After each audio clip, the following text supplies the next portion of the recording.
Hey, what's up, everyone? It's Nicky Skevich here with Daily Fantasy Winners. Thrilled to be back for the 2017 edition of Tee to Green.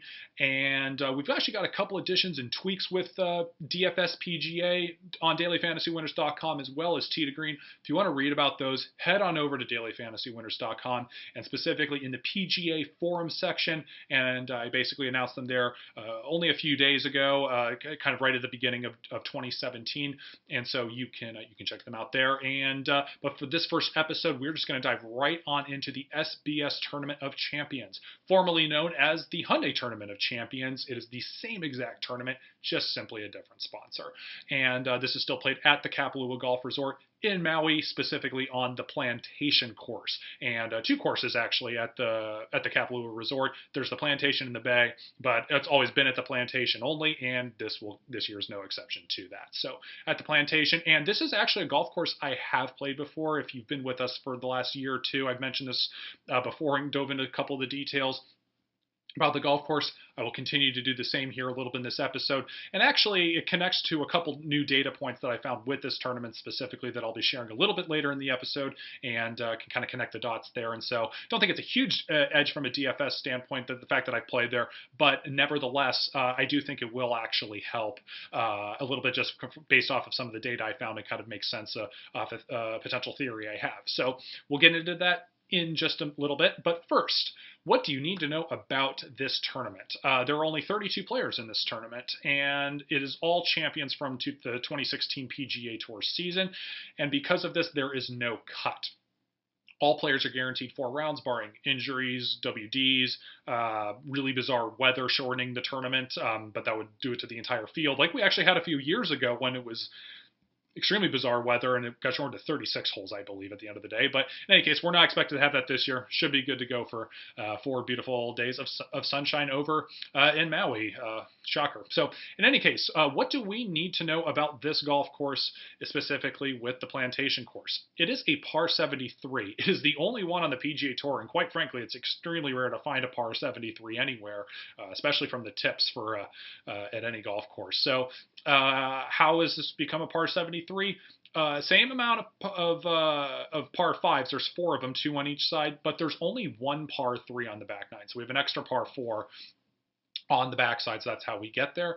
This is the 8th longest course on tour at 7,452 yards. But keep in mind, even though it is the 8th longest statistically by distance, it is really not the 8th longest when you talk about in relation to par, because it is a par 73. So it's more middle of the road when you consider the par factor, because the average course on the PGA Tour is probably more like par 71, because there's some 72s, there's some 70s, and a handful of 71s as well. So just keep that in mind.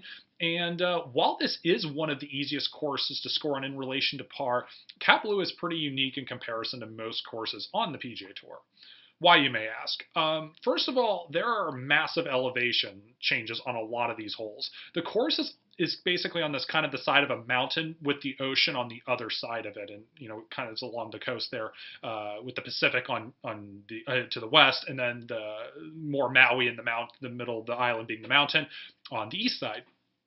And so when you compare this to other golf courses, most PGA courses, quite frankly, on the entire tour are relatively flat, excuse me, or the elevation changes aren't that significant. Most courses really are flat, just because, especially the Florida courses, most of those are completely flat. And even most of the courses they play on during the summer, the elevation changes are pretty darn minimal. And so the West Coast courses are a little bit more hilly. But nevertheless, this is by far the course that has the most elevation change on the PGA Tour. So keep that in mind.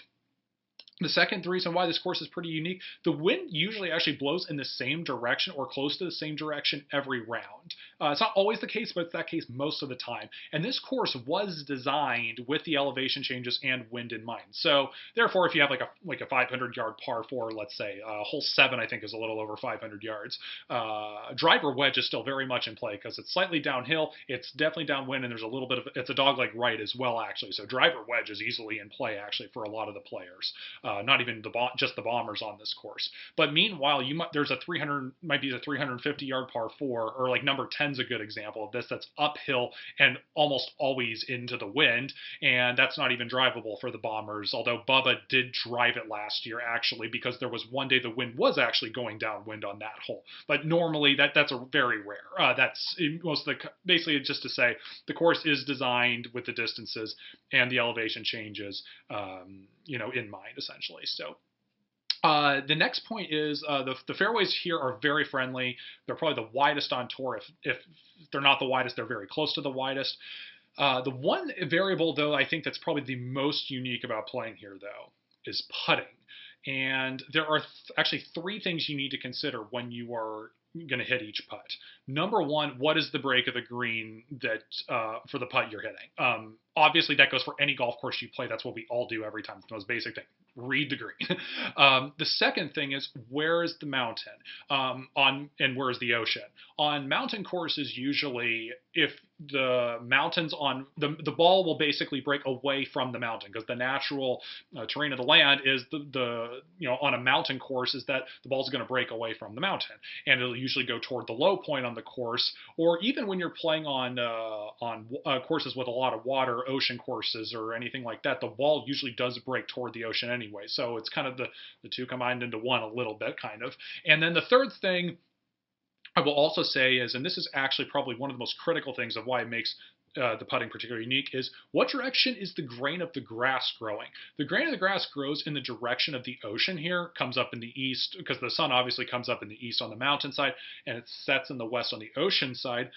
So basically, actually, sometimes the second point here I'm making about where the mountain and the ocean is and what the direction the green of the grass is growing, they kind of go hand in hand a little bit, because it's most often in the same direction. But just pending the exact hole, the angle, the elevation change, and what your putt is, it may not be in the exact same direction. They can sometimes intertwine with one another a little bit. And so you can have these putts that looks like it's breaking 6 inches to the left, and when in fact it actually breaks 6 inches to the right. And I know that sounds kind of crazy on the surface, but you really have to play there. The grain of the grass there matters significantly when you're putting. So because I'm saying this, and it seems kind of tricky with what I'm explaining to you and have experience with, having played there, you might think course experience really matters here. Well, upon doing further research on this tournament, course experience really doesn't matter here. And this one does surprise me, quite frankly, given some of the things I just described. There is just no evidence of this, that course history matters. There are 2 reasons probably for this. Number one is there are only 32 players in the field, and most of them playing in this tournament are some of the best putters. Most of them are the best players on tour, and some of them are the best putters on tour as well. So it's over a 4-round sample. It's really hard to differentiate here exactly on the course history really standing out in such a small field. And secondly is PGA players are really maybe just are that good, and they can handle that no problem, even with just a handful of practice rounds, this type of thing. So in any case, yeah, course history does not matter here, because that is something usually we do consider with PGA DFS, but we really don't need to here. So let's dive into strategy, because that's what we need to attack here from a lineup building standpoint. First thing is first. You should realize that this is actually one of the toughest tournaments to do well in on DraftKings or from a daily fantasy standpoint. Why is that? There are only 32 players in this field. And let's just take an example. Let's say you have a golfer that finishes 29th and a golfer that finishes 11th. A golfer finishing 11th earns you 6 fantasy points. A golfer finishing 29th earns you 3 fantasy points. That's the difference in 1 birdie. So the difference in 1 putt having to lip in or lip out is the difference in 11th and 29th and where a person finishes on the leaderboard. So basically this means there is a lot of variance here in this tournament, because there's no edge here in getting all 6 guys through the cut. The only thing is you have to hope that your player doesn't get injured or doesn't get disqualified for something. I don't know what it would even be, or something like that. So, and basically, even off going higher than 11th, you're only dealing with 1 fantasy point increases after 11th place, and then eventually 2 fantasy point increases from 5th to 2nd. And you eventually get up to 20 fantasy points for 2nd place, and then you have 30 fantasy points for 1st. So you have the 10-point gap from 1st to 2nd, and then you're just dealing with 2 and 1-point fantasy differentials for the rest of the top 10, and then they're 11th to 15th are together, and like 16th to 20th. I forget what exactly is off the top of my head, but you know what I'm talking about here if you've played daily fantasy on DraftKings. So In any case, I'm saying the obvious here, but you will definitely have to have the winner of the SBS Tournament of Champions in your lineup if you want any chance at winning your GPPs. The other reason why this is really difficult to do well here consistently from a daily fantasy standpoint is players are coming off a break from the holidays, the PGA players, that is. Yes, they are still practicing, of course, some, and yes, some have played in early December at the Hero World Challenge or the shootout deal that they do the week after it, but for the most part, recent form isn't that relevant here. But however, some people are still going to look at the last few tournaments for players just when they click on the players' names on DraftKings and consider that. So you want to use that to your advantage in your GPP ownership. And I know some people had mentioned that they do still like to look at recent form, even like specifically with the Hero World Challenge, because the last handful of years, the people who have done well at the Hero World Challenge, of those players that went on to play in the SBS Tournament of Champions, they've also done well there. Well, the field at the Hero World Challenge is basically, I mean, not exactly the top like 25 players in the world, but or whatever the number is at the whatever amount of players there are at that tournament. It's like 25 or 30. I don't know the exact number, but whatever it is, like those are the best players in the world that are playing a Tigers tournament. And so when they're going to a 32-person tournament at the Hyundai Tournament or the SBS Tournament of Champions in a slightly worse field, and they already have an edge to begin with in a small field, they should be finishing top 10 anyways. So I don't really think there's much of a correlation here. It's like, okay, great, such and such finished top 5 at the Hero World Challenge, and they finished top 10 at at Kapalua. Like, okay, that should happen. That's expected. That's not like anything bold. So I really just don't see the big deal on course history here. There's just on recent form here. There just isn't much to go with there based on the skill of the golfers. If Tigers tournament did have weaker players in the tournament, then we might have a little more information to go off of and make some and say that's actually true. But I just don't really buy that much into it. So. So moving on here, sorry, ranted there a little bit. What's another way you can get an advantage points-wise? Eagles. I'm just going to run through this really quickly. Number 5, 532 yards. Everybody can eagle this hole. Easiest hole in the course. Probably about 5 to 10 eagles on that hole. Number 9 is 521 yards. Even though it's the shortest par 5 in the course, only a couple people are going to eagle this hole. Sometimes you can't hit driver off the tee because you run out of fairway and it goes down a huge slope into a big thick rough, and it's kind of a big valley, and people's second shots are uphill into the wind most often, and it's just a massive green, and there's no real funneling spots on the green, and it's just, you're only going to get a couple eagles there essentially, and driving distance really doesn't help you there because the bombers really can't hit driver on that hole to begin with, so everybody's really hitting their second shots at the same place to begin with. Number 14, 305 yards. It's a drivable par 4. Some of the bombers like to go for it, but it's an extremely small green. It's an extremely tricky green, and just the amount of eagle putts that are on that hole to begin with aren't that many to begin with, and we sometimes see an eagle here. Sometimes it's 2, but really that would be an edge for bombers, but it's like very minuscule. We're talking about 1 eagle here, and you're getting very lucky here if you get it. Number 15, 555 yards. Probably the coolest hole in the course. Doesn't even have an ocean view. It's shaped like an S. Tiniest edge to bombers here on this course because they can cut a little bit of the dogleg off and get a downslope and have a shorter approach. But basically everybody can go for this green in 2, and there really isn't that much of an edge for bombers.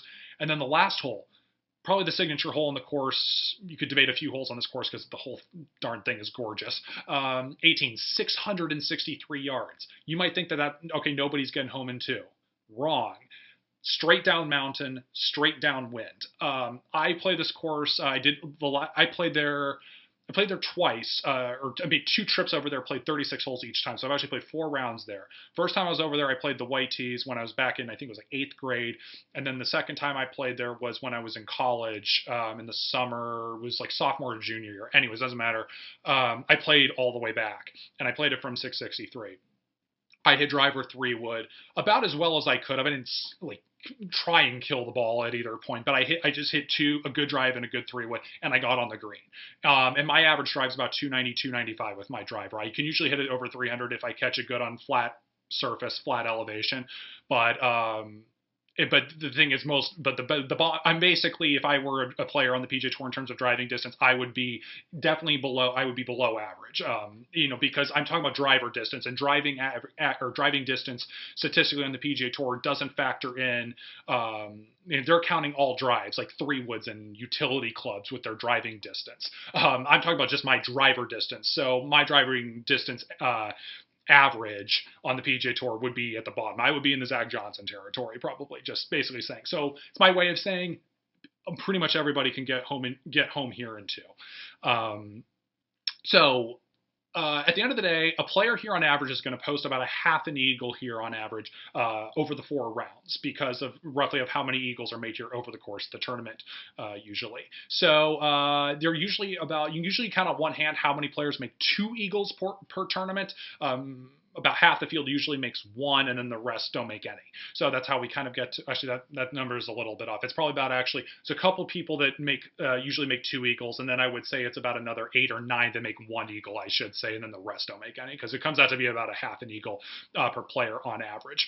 And so in any case, but the catch about this is usually from a strategy standpoint, when we think about eagles, we think bombers or longer hitters and more aggressive players and all that.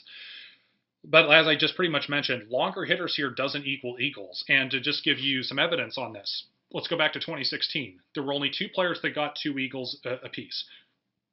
Jordan Spieth, the champion of the tournament, and then Danny Lee was also somebody that had 2 eagles, and neither of those guys are bombers on the tour. And then as far as the players who had 1 eagle, Jason Day, Brooks Koepka, Justin Thomas, Ricky Fowler, those guys are longer hitters.